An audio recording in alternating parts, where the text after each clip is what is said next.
collaborer avec vos systèmes immunitaires plutôt que de les détruire? Vous savez, si je devais retenir un adage empli de bon sens, eh bien ce serait celui-ci. Empruntez les chemins insoupçonnés que vous offre la vie. Ici Soraya, et chaque mercredi, je vous emmènerai au cœur de nouvelles réalités. Au programme, auto-guérison, psychologie pratique, neurosciences, souveraineté intérieure et bien d'autres thèmes qui élargiront vos horizons pour vivre, mourir et renaître en toutes circonstances. Vous écoutez le podcast des chemins insoupçonnés. Bonjour chers auditeurs et je vous souhaite encore une fois la bienvenue sur ce nouvel épisode consacré à ce qui vous est précieux, voire très précieux, mais que vous ignorez peut-être. Ben, ce sont vos systèmes immunitaires. Vos systèmes immunitaires. Pourquoi est-ce que je parle de système au pluriel et non au singulier? Eh bien, si je fais référence à votre, non pas à votre, mais à vos systèmes immunitaires, c'est bien pour une raison. C'est qu'il y en a plusieurs. Je crois que ces derniers temps, certains mots ont pas mal été utilisés, n'est-ce pas? Utilisés de par l'influence médiatique, comme d'habitude. On s'est retrouvé à inaugurer de nouveaux tics de langage qui, dans une certaine mesure, vont être associés à des événements collectifs. Asymptotiques aussi. D'un coup, toute la population employait ce mot et savait exactement ce que ça signifiait. Seulement, ici, je ne vais pas évoquer le système immunitaire biologique tel qu'on le connaît ou qu'on croit le connaître, mais bien autre chose. Alors restez à l'écoute.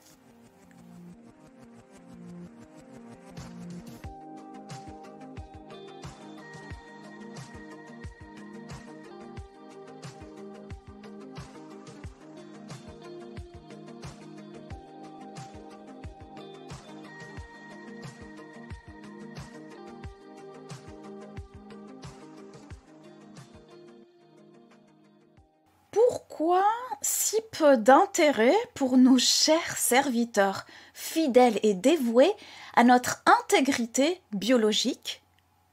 En quoi le circuit émotionnel et les schémas de pensée sont des clés de notre intégrité psychologique?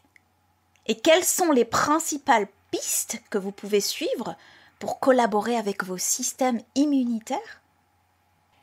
Eh bien, ce seront là les principales questions auxquelles vous trouverez des réponses dans cet épisode et que je vous partagerai dans cet épisode.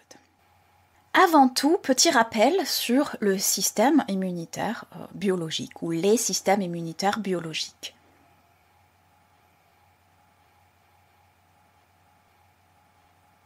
Je ne vais pas rentrer dans les détails de systèmes immunitaires biologiques, des systèmes immunitaires biologiques, parce qu'en gros, il y en a deux, si on devait caricaturer, simplifier pour mieux comprendre dans la globalité. Je ne vais pas du tout rentrer dans le détail, parce que ce n'est pas l'objet de mon sujet ici. Donc, pour résumer, les systèmes immunitaires biologiques, c'est tout simplement un système, comme son nom l'indique, qui est relié et interconnecté entre lui, donc qui est relié, donc c'est un système, donc il y a une interconnexion qui est formée par des organes précis. Donc c'est un mode de fonctionnement global avec des organes précis qui vont interagir pour différentes fonctions. Notamment, donc ce système immunitaire, on le connaît, on sait qu'il est responsable des mécanismes de défense qui luttent contre les agresseurs biologiques extérieurs. À la base, ce sont des agresseurs biologiques extérieurs. Je ne vais pas rentrer dans le détail, parce que parfois le système immunitaire peut se retourner contre nos propres cellules. C'est le cas typique de ce qu'on appelle des maladies auto-immunes, des symptômes auto-immuns. Et ça va pas du tout être l'objet de cet épisode, bien qu'il soit extrêmement relié. Alors en réalité, il y a 2 systèmes biologiques. Enfin, on les a catégorisés en 2 systèmes pour pouvoir les identifier parce qu'ils ont des caractéristiques de fonctionnement différents. Le système immunitaire inné, dans un premier temps, inné, comme son nom l'indique, qu'on acquiert à la naissance, et le système immunitaire acquis. On l'appelle aussi le système adaptatif spécifique. Voilà. En résumé, il y a 2 systèmes, en gros, biologiques. Bien évidemment, je vais encore une fois pas parler de ces systèmes-là, mais je vais souligner la réciprocité de leur fonction, de leur rôle avec les systèmes immunitaires dont je vais vous parler. C'est-à-dire que là, on parle de mécanismes de défense. Et donc, qui dit mécanisme de défense dit donc protection par différentes manières. C'est un mécanisme assez spécifique dont on ne connaît pas forcément tous les rouages. Bien sûr, on joue sur cette ignorance du public pour parler de système immunitaire grâce à je ne sais quel procédé, mais cette ignorance du public est aussi le reflet de l'ignorance du système médical. Premièrement parce qu'ils n'ont pas forcément envie que l'on renforce notre système immunitaire biologique, pour la simple et bonne raison que les lobbies pharmaceutiques, ce sont eux qui dirigent l'économie, enfin c'est un des plus grands lobbies, non seulement en France mais dans le monde. Donc plus les systèmes immunitaires biologiques sont affaiblis chez les êtres humains, plus il y aura production médicamenteuse et donc gains financiers. C'est très logique. De l'autre côté, il y a aussi une ignorance de beaucoup de scientifiques, médecins, de personnes qui sont dans le monde médical, parce que ils ne s'intéressent pas forcément à ces systèmes biologiques. Et ça, c'est la première raison. Et la deuxième raison, c'est que s'il y a des immunologues, c'est pas pour rien. Ce sont des personnes qui approfondissent la question.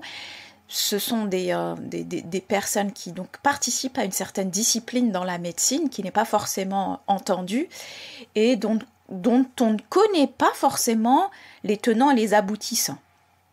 Et encore une fois, les recherches dans le domaine médical sont rarement pour le bien de la population. Pour ne pas dire, ne sont jamais pour le bien de la population. Passons maintenant au système immunitaire dont je vous parle depuis tout à l'heure. C'est ce que je nomme le système immunitaire psychologique.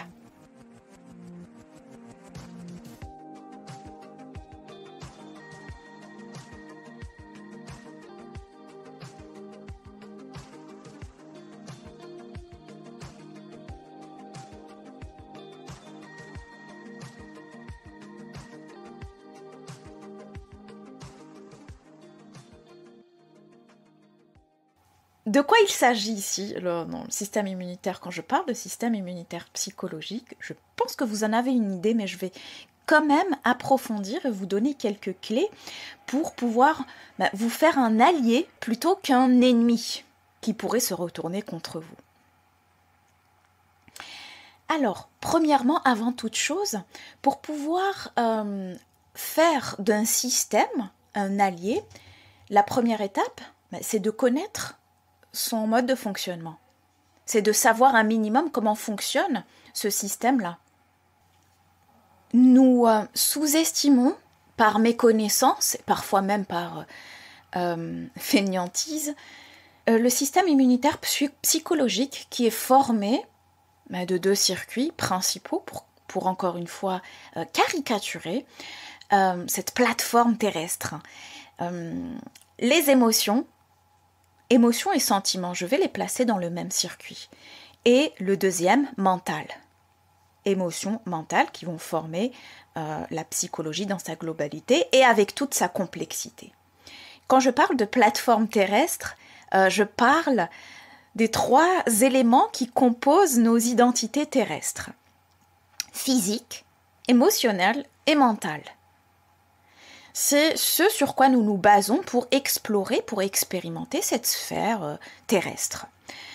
Le physique, donc comme je vous ai parlé, c'était plutôt biologique. On parlait du système immunitaire biologique et souvent, voilà, vous avez toutes les recommandations pour booster votre système immunitaire, la vitamine C, tous les nutriments et une tonne de vitamines, de nutriments, etc., etc. Dans les changements de saison, préparez votre hiver, tout ça, ce sont des éléments qui font plutôt référence à notre biologie, donc au corps physique, tel qu'il est représenté par, disons, une matérialisation de cette sphère physique.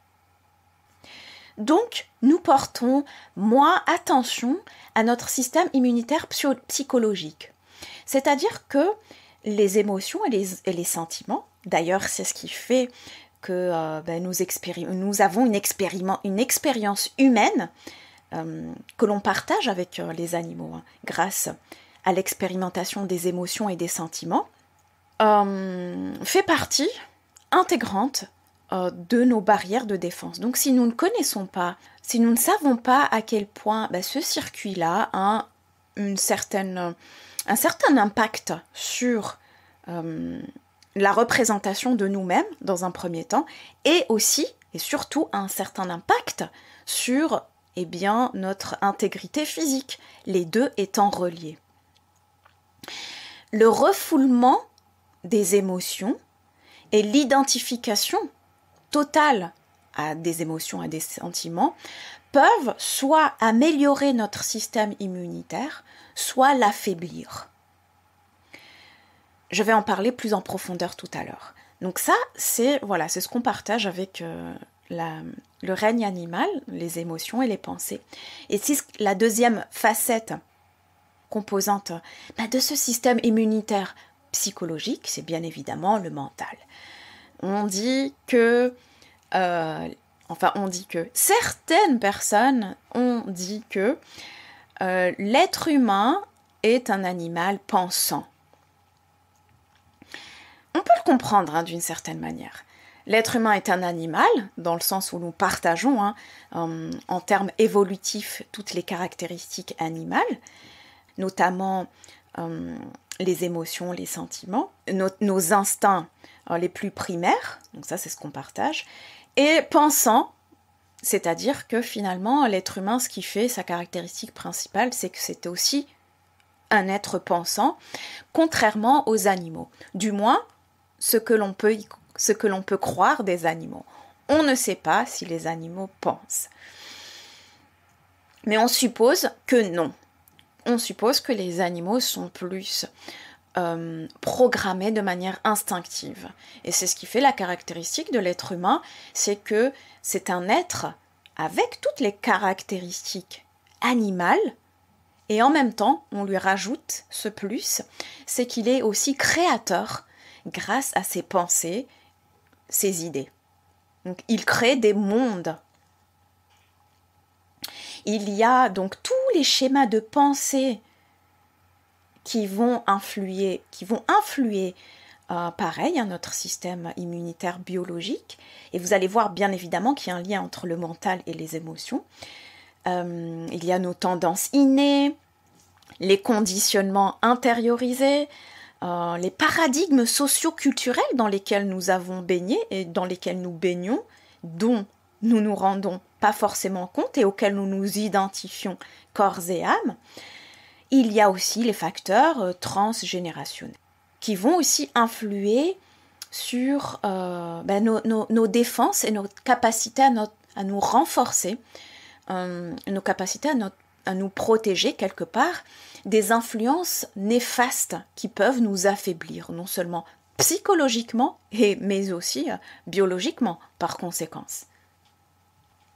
Et justement, je vais aborder les mécanismes qui affaiblissent notre système immunitaire psychologique.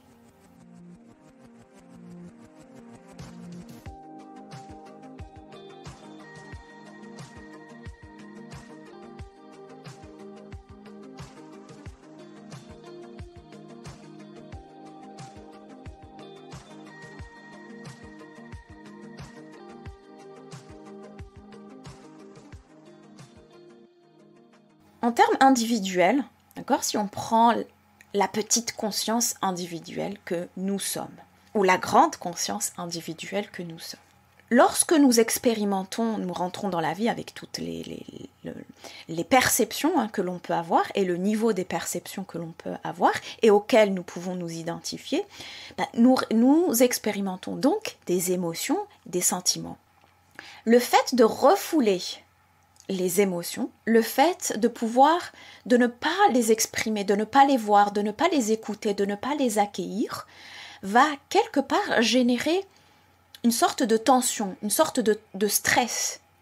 Ces émotions veulent être vues, veulent être acceptées. Alors, quelque part, puisque vous ne voulez pas faire face à ces émotions-là et les laisser s'exprimer, les observer tout simplement, pas forcément les exprimer, mais les observer leur va-et-vient, eh bien elles vont s'exprimer d'une autre manière. La peur, celle que l'on connaît tous, et qui est le fondement de l'expérience humaine, la peur, du moins sur cette terre à ce niveau, va générer une certaine chimie dans le corps qui va donc informer les cellules d'un danger réel ou fictif. Et donc, au fur et à mesure que l'on ait peur, plus on maintient cette peur-là, plus on est dans cette énergie de peur, dans cette émotion de peur, les cellules vont à force s'affaiblir, puisqu'on va surutiliser leur capacité. Le message qu'on leur renvoie va être plus une barrière de protection. Donc générer de l'énergie, utiliser de l'énergie pour se protéger. Et à force, eh bien, l'utilisation de cette énergie à outrance génère un affaiblissement global du corps physique également.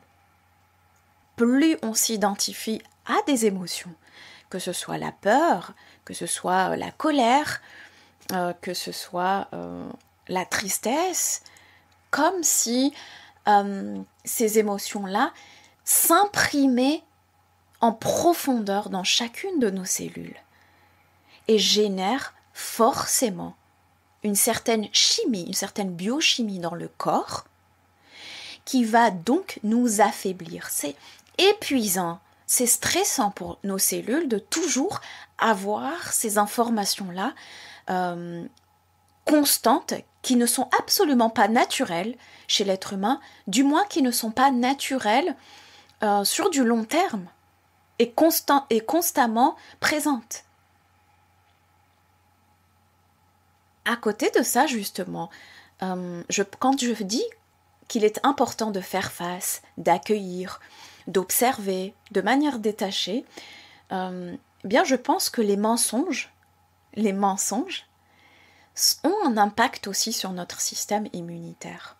Les mensonges, c'est quelque part un conflit intérieur. Par exemple, entre ce que nous voulons penser et entre ce que nous ressentons. Donc un conflit psychologique entre le mental et les émotions, entre le mental et les sentiments, entre les pensées et les sentiments. Ce conflit permanent, c'est une forme de mensonge en nous. Et ces mensonges-là épuisent le système global et donc épuisent aussi le système biologique et donc le système immunitaire. Nous sommes beaucoup plus propices à être vulnérables lorsqu'on est dans un mensonge intérieur. À côté de ces mensonges, de ce que nous croyons être, des conditionnements, de ce que nous pensons qu'il est bon pour nous, des identifications auxquelles nous avons participé tout au long de notre vie, notamment durant notre enfance, tous ces mensonges-là vont nous faire poser la question de qui suis-je réellement, au-delà de le modèle familial, au-delà de le modèle sociétal, au-delà des rôles, au-delà de toutes les identifications, au-delà de ce que je peux, de tous ces rôles, de tous ces jeux collectifs, sociaux, qui suis-je finalement ? La libération, c'est-à-dire la désidentification à toutes ces sphères qui nous ont collés depuis peut-être même des générations, très probablement, eh bien, va être dans un premier temps hyper douloureuse, va être dans un premier temps effrayante, terrifiante peut-être, puisque nous avons été accrochés, puisque nous nous sommes accrochés à des rôles, à un mental en général, à des concepts, à des modes de fonctionnement, à diverses perceptions différentes. Le jour où ces mensonges-là font surface, eh bien c'est douloureux de les détacher. Nous avons été quelque part sécurisés finalement dans ces mensonges-là, parce que nous ne savons rien d'autre. Nous ne savons pas comment fonctionner dans un certain non-mensonge, que je n'appellerai pas forcément vérité. Donc un des mécanismes d'affaiblissement de notre système immunitaire, c'est tout simplement la gestion de notre énergie. Mais oui, on parle de gestion énergétique extérieure, les ressources naturelles, les ressources énergétiques. Mais ne saviez-vous pas que nous sommes également des énergies à différents niveaux, sur différents plans, qui ont différentes fonctions, différentes utilités, mais une méconnaissance de notre gestion énergétique, à savoir, premièrement, l'énergie mentale, l'énergie physique et également l'énergie émotionnelle. Vous savez que l'énergie physique est la plus, disons, visible. Elle dépend des individus, elle dépend des personnes. Tout le monde n'a pas la même énergie physique. Par exemple, je vais typiquement prendre une personne qui va être beaucoup plus endurante, donc qui va avoir une énergie moyenne, mais qui dure dans le temps. Du moins, qui dure tout au long de la journée. Donc, qui sera capable de fournir des efforts physiques moyens, d'une intensité moyenne, mais qui va durer. D'autres personnes vont avoir une énergie beaucoup plus cyclique. Vous voyez que, par exemple, ne serait-ce que là, le fait de ne pas se connaître, le fait de ne pas s'écouter peut nous amener à, je ne sais pas, par exemple, explorer un travail qui ne nous correspond pas, dont le rythme ne nous correspond pas. Moi, je me reconnais, par exemple, dans l'énergie cyclique. Je ne suis pas adaptée pour pouvoir fonctionner dans la société. Bon, au-delà même de tous les paradigmes. Mais si je devais prendre uniquement le rythme quotidien, énergétiquement, ça ne me convient pas et ça ne répond pas à mes besoins. Au contraire, ça va à l'encontre de mon rythme naturel, que j'ai pu identifier au fil du temps, parce que je m'y suis intéressée. Donc, par exemple, les horaires imposés dans une société, ce qui est normal, parce que il faut bien trouver des règles communes, entre guillemets, de rythme commun, ne vont pas me convenir, mais absolument pas. À un moment donné, j'irai à l'encontre de ça. Donc, connaissant ça, j'ai forgé au fur et à mesure du temps la vie qui correspond à mon rythme, entre autres. J'ai forgé un mode de vie qui va correspondre à mon rythme cyclique. De la même manière, la gestion mentale, de l'énergie mentale. Tout le monde n'a pas forcément la même énergie mentale. Certaines fatigues, certains épuisements sont liés à la charge mentale. Donc, la charge mentale, des pensées qui tournent sans cesse, des idées qui tournent sans cesse, une concentration sans cesse, en subissant, c'est-à-dire en étant dans un mode de fonctionnement automatique, va faire en sorte que quelque part, il y a une surutilisation de nos capacités mentales. Donc le fait de savoir cela dans un premier temps, de connaître ses capacités de charge mentale, et deuxièmement, de savoir quand arrêter, quand pouvoir se régénérer mentalement quelque part. Et se régénérer mentalement, ça passe par forcément des exercices, forcément une hygiène globale. Donc vous voyez qu'on retourne toujours à la connaissance de son mode de fonctionnement et de mettre en pratique dans son quotidien, dans sa vie, dans son mode de vie, ce qui nous correspond. Mais avant de mettre cela en pratique, il faut d'abord identifier. Il y a aussi un élément qui risque de mettre en danger notre intégrité psychologique et donc notre système immunitaire psychologique, c'est l'excès de confort dans la jeunesse. Et l'excès de confort tout court d'ailleurs. Je m'explique. Dès lors que nous n'avons pas forgé notre mental et notre circuit émotionnel à faire face à petite dose homéopathique, si je puis dire, à de la frustration, à du stress, à des efforts, à de la patience, de l'attente, à ne pas avoir tout de suite, à pouvoir maîtriser quelque part ses pulsions, ses désirs. Mais tout ça, on l'apprend dans la jeunesse.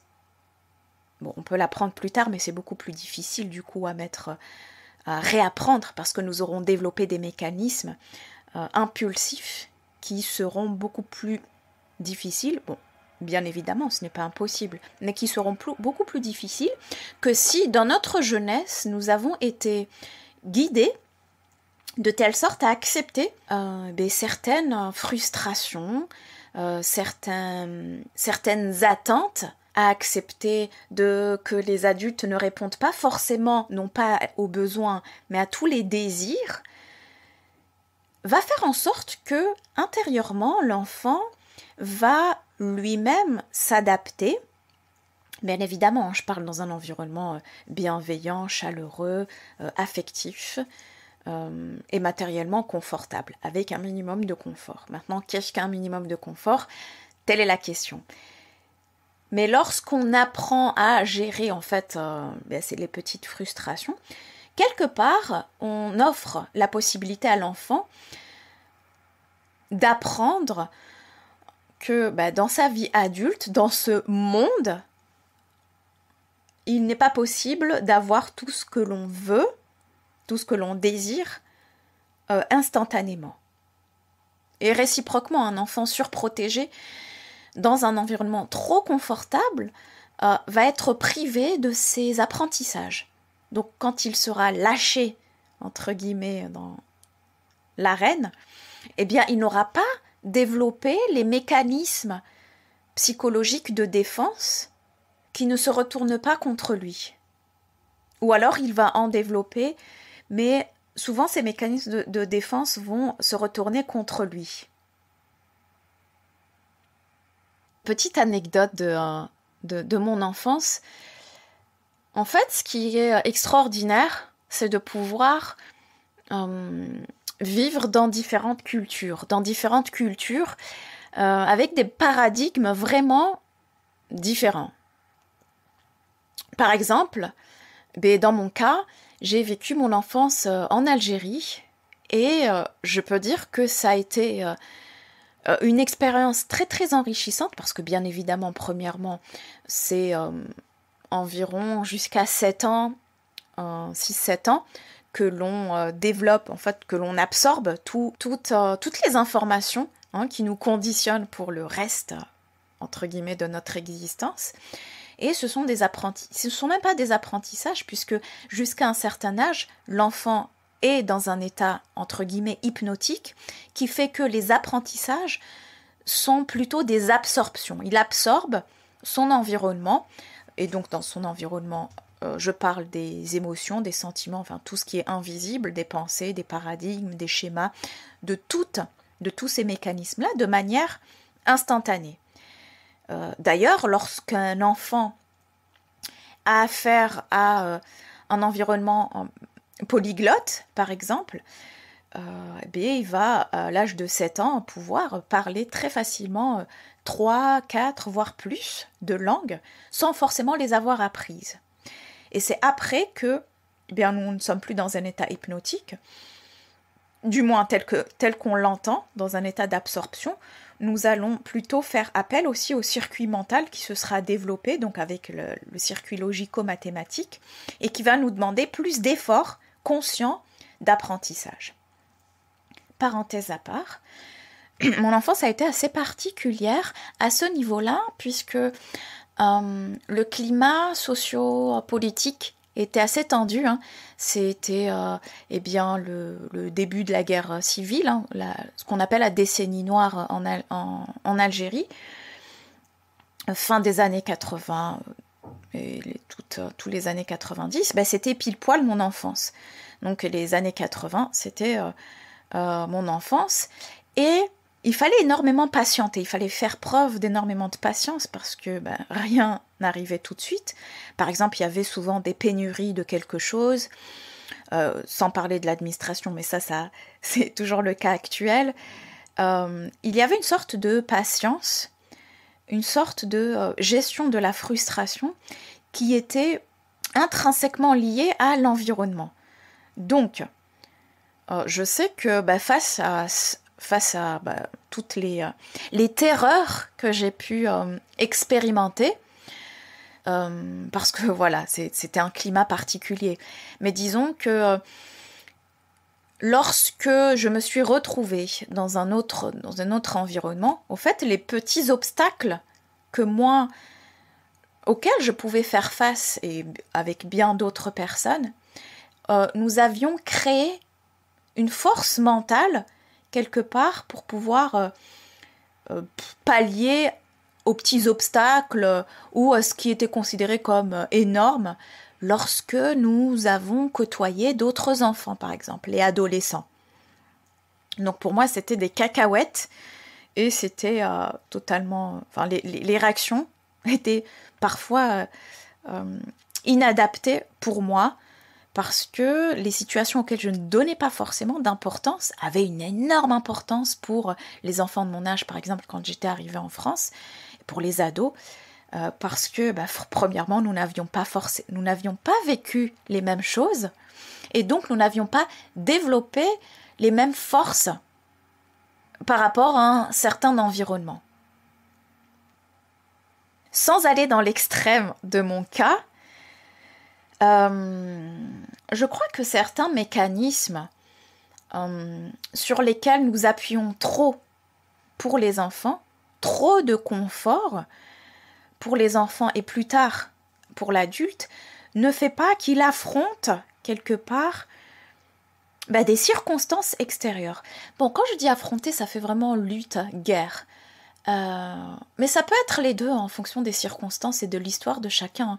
Il y a des environnements effectivement où malheureusement nous sommes amenés à lutter, à affronter, et il y a d'autres environnements où cette lutte, cet affront peut être évité, notamment psychologiquement. Tout ça, ça crée un stress, un épuisement, et c'est ce qui crée un affaiblissement du système immunitaire et qui enrichit donc l'industrie en général. La croyance en une force supérieure. C'est un des facteurs qui vont influencer soit, on va dire, positivement ou négativement nos systèmes immunitaires psychologiques. Alors c'est drôle parce que lors d'une expérience en psychologie sociale, je ne sais plus si c'était dans quel domaine, discipline de la psychologie en particulier, mais bref, c'était en psychologie. Alors on a identifié quelque part les capacités de résilience, entre guillemets, même si les mesurer est très difficile, mais il y a eu des expériences en ce sens, et on a regroupé des échantillons de personnes, des groupes de personnes, d'individus, des sujets, comme on les appelle, dans un premier temps, qui n'avaient pas de croyance en une force supérieure, que ça soit Dieu, autre, peu importe les appellations. On les regroupait ensemble, et de l'autre côté, des personnes qui n'en avaient pas. On s'est rendu compte que face à des épreuves difficiles dans la vie, que ce soit des deuils, des guerres, des traumatismes profonds, eh bien, la croyance en un être supérieur aidait dans la résilience, aidait dans le renforcement de ce système immunitaire psychologique. Puisque ceux qui étaient dans l'autre groupe, donc dans ceux qui ne croient pas forcément en une force supérieure, mais qui pensent que tout est déterminé par eux, donc en fait, la responsabilité de leur vie est immense, la charge de la responsabilité de leurs actions, pensées, émotions est immense, et que donc tous les résultats de leurs actions ne vont dépendre que d'eux-mêmes. Eh bien, nous avons remarqué que ces personnes-là étaient plus propices à des maladies, donc à un affaiblissement total psychologique et physique, lors de grandes épreuves, que ce soit des deuils, encore une fois, de la perte, de divorce, de guerre. Vous voyez, chers auditeurs, c'est assez intéressant de voir cette étude-là. Les croyances en des êtres supérieurs, en fait, aident dans les grandes épreuves. Je ne parle pas du quotidien. Ça, c'est autre chose. D'ailleurs, dans les expériences qui ont été effectuées, ils ont distingué les deux événements, des événements plutôt banals du quotidien et d'autres événements qui quand même marquent quelque part des tragédies, disons, dans la vie individuelle d'êtres humains. Et c'est vrai effectivement maintenant que quand l'étude est faite, le fait de, non pas de croire, mais d'expérimenter une force supérieure. Il y a des forces, des influences supérieures qui nous dépassent, dont nous n'avons pas conscience. Nous ne sommes pas responsables de tout, heureusement. Et le fait d'apprendre et de réapprendre à retravailler main dans la main, collaborer main dans la main avec ces forces et ces influences, qu'elles nous soient visibles ou non, nous permet finalement d'accepter beaucoup plus aisément les épreuves que l'on n'aurait pas acceptées ou qui nous auraient beaucoup plus affaiblis, que ce soit, peu importe les drames que l'on traverse dans l'enfance, dans le passé et qui persistent aujourd'hui, bien le fait quelque part de prendre du recul, de relativiser, si on prend cette vision-là, eh bien c'est que quelque part peut-être que nous devions passer par ces épreuves-là pour être ce que nous sommes aujourd'hui, c'est-à-dire des êtres résilients, des êtres capables de puiser dans ces ressources inestimables qui ne seraient absolument pas visibles si on n'avait pas eu à aller les chercher. Si l'on est dans un environnement plat, confortable toute la vie, et que l'on n'a pas à aller chercher ces ressources-là, et que l'on n'a pas affaire à des changements et des transformations qui nous poussent dans nos retranchements, alors nous n'explorons jamais ces différentes facettes-là. Donc nous n'apprenons pas quelque part à renforcer ce système immunitaire et à savoir dans quelle mesure je suis le propre créateur de cette santé mentale globale.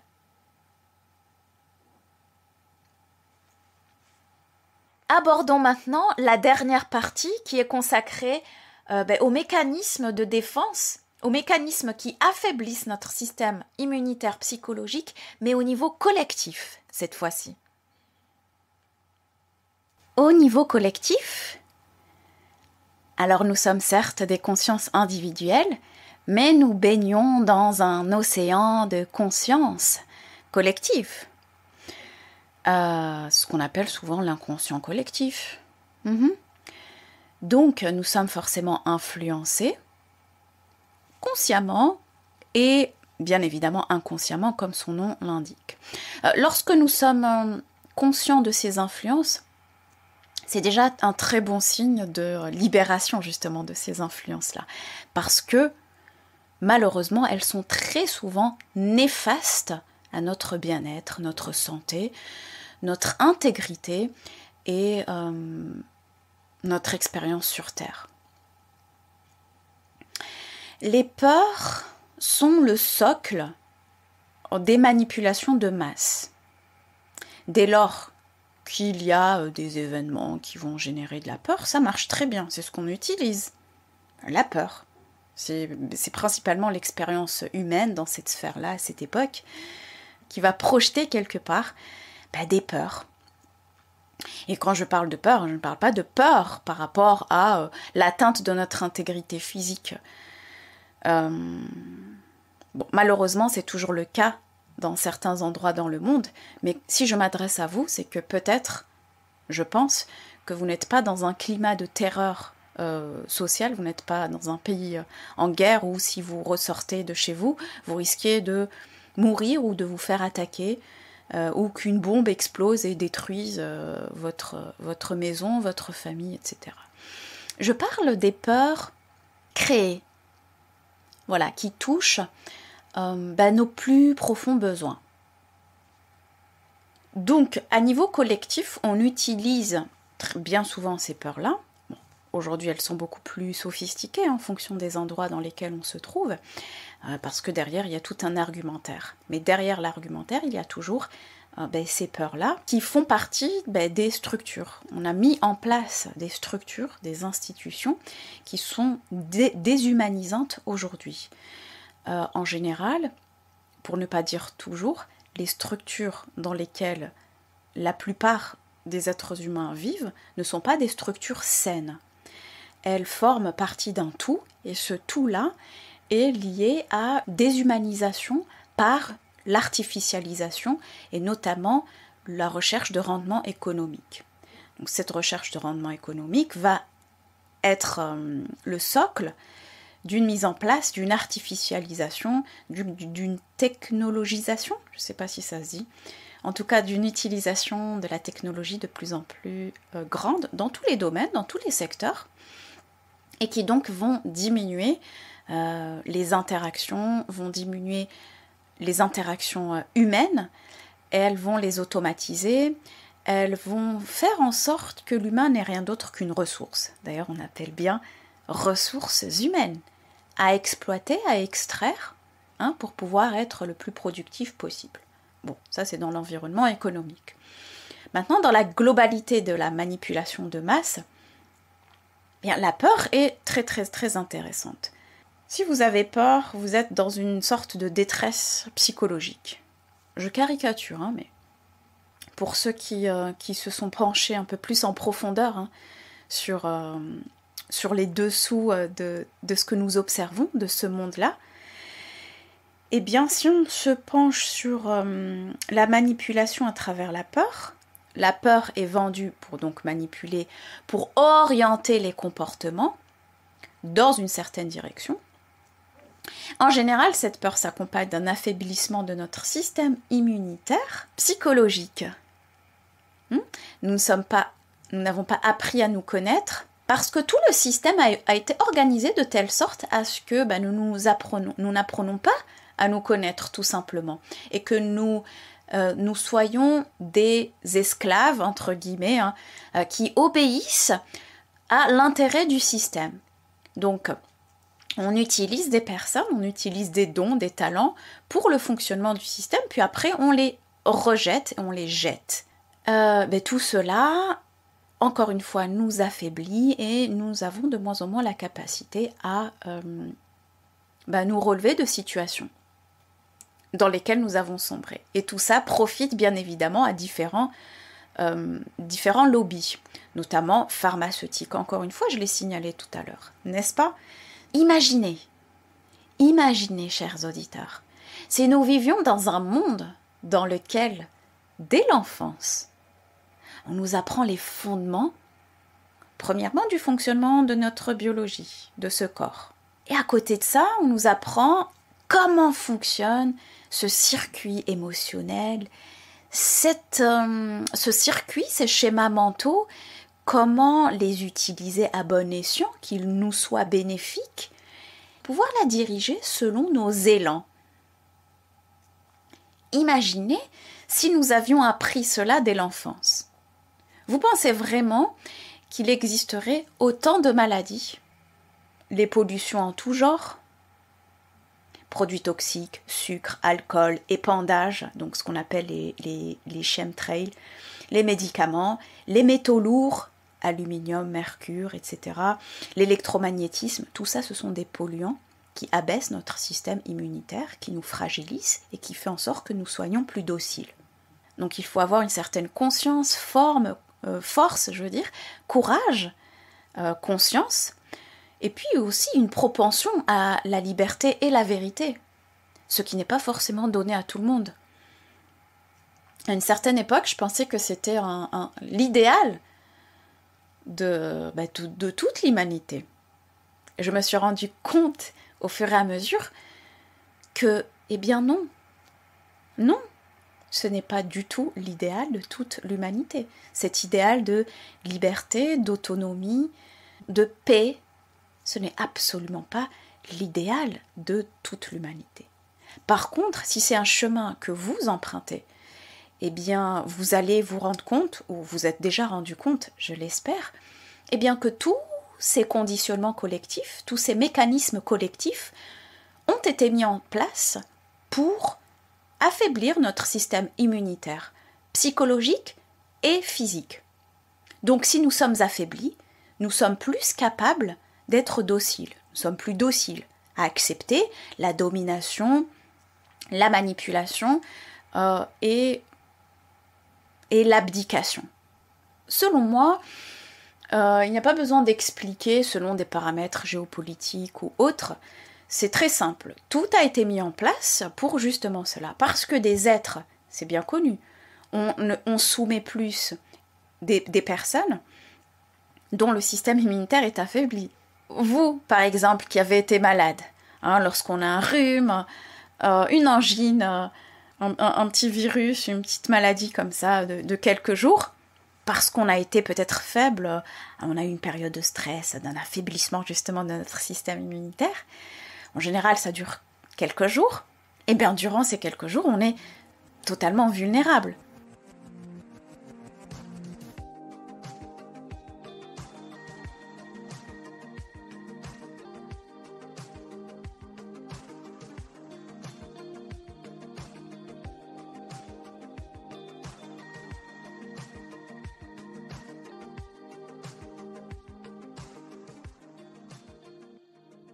Et voilà, chers auditeurs, nous arrivons à la fin de cet épisode-là.